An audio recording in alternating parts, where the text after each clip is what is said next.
विस्फोट होने की सूचना प्राप्त हुई। सूचना का सत्यापन करते हुए जो SHO पीर बोहरा है उनके द्वारा पता किया गया और एक CCTV फुटेज भी खंगाला गया जिसमें यह सत्यापित हुई है बात। पटना में एक बार फिर से अपराधियों ने नीतीश कुमार के पुलिस प्रशासन की धज्जियां उड़ा दी है। जी हां, राजधानी पटना में बमबाजी की गई है। नमस्कार, मैं अभिषेक आनंद और आप देख रहे हैं न्यूज़ फॉर नेशन। बिहार में आपराधिक घटनाएं थमने का नाम नहीं ले रही हैं, आपराधिक घटनाएं रुकने का नाम नहीं ले रही है।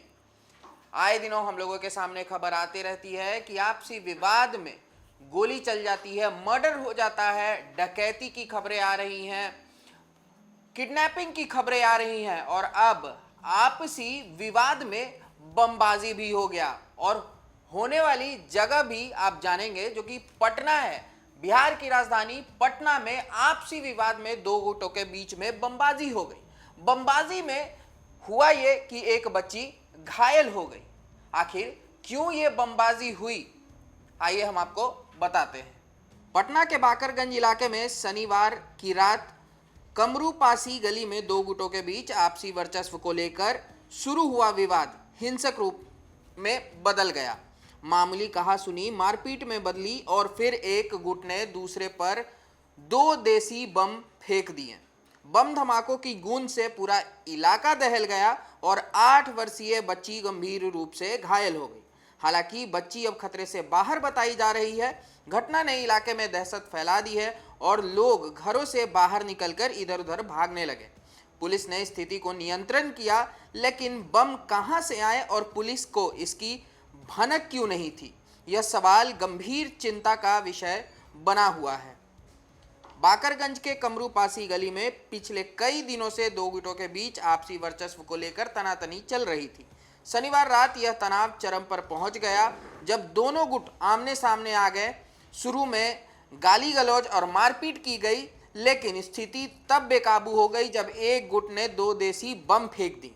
धमाकों की आवाज से इलाके में अफरा तफरी मच गई।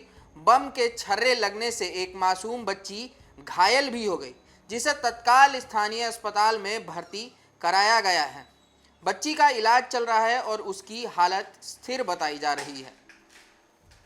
घटना की सूचना मिलते ही पीरबहोर थाना की पुलिस तुरंत मौके पर पहुंची और स्थिति को नियंत्रण किया।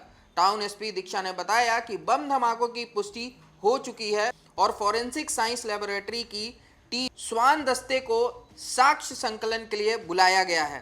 पुलिस इलाके में लगे CCTV फुटेज को खंगाल रही है ताकि उपद्रवियों की पहचान की जा सके। इसके साथ ही बाकरगंज और आसपास के इलाकों में संदिग्ध ठिकानों पर छापामारी शुरू कर दी गई है। प्रारंभिक जांच में पुलिस का मानना है कि बमबाजी डराने धमकाने की मंशा से की गई थी। पहले गोलीबारी की खबरें आम हो गई थी और अब राजधानी पटना में शाम के वक्त बमबाजी भी हो रही है। बमबाजी होने की जो वजह सामने आ रही है वो सिर्फ गुटबाजी है, यानी अब आपसी विवाद को लेकर भी जो अपराधी हैं वो इतने बेखौफ हो चुके हैं कि दिन दहाड़े शाम के वक्त जिस समय क्राउड काफी ज्यादा रहता है, मार्केट काफी ज्यादा रहता है बाकरगंज के इलाके में, उस समय भी अपराधी पुलिस से बेखौफ होकर नीतीश कुमार के पुलिस प्रशासन को चैलेंज कर कर बमबाजी करते हैं, अपना वर्चस्व बनाते हुए दिख रहे हैं। पुलिस का जो खौफ है वो बिल्कुल खत्म होते दिख रहा है। आए दिनों खबर मिलते हैं गोलीबारी की, मर्डर्स की, डकैती की, ये खबरें अब आम हो चुकी है। पुलिस प्रशासन के तमाम प्रयासों के बाद भी इन सब चीजों पे लगाम नहीं लगाया जा रहा है और अब ये खबर बाकरगंज से आ रही है कि बमबाजी में एक छोटी बच्ची घायल हो चुकी है। बच्ची की हालत स्थिर बताई जा रही है। पुलिस प्रशासन अपना जांच कर रही है।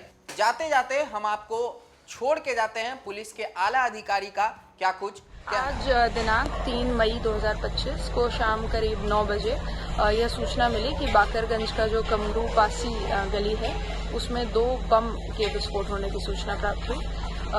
सूचना का सत्यापन करते हुए जो SHO पीर बोहरा है उनके द्वारा पता किया गया और एक CCTV फुटेज भी खंगाला गया जिसमें यह सत्यापित हुई है बात। एक छोटी बच्ची को कुछ मामूली चोट इसमें लगने की बात दिखी है और जो है घटना का इंटेंट किसी को चोट पहुंचाना नहीं बल्कि कुछ थ्रेटन करने का प्रतीत हो रहा है कैमरे में। इसके अलावा जो है FSL की टीम स्पॉट पर है और जो बाकी जांच की जा रही है, आवेदन पुलिस के द्वारा दर्ज करके केस किया जा रहा है।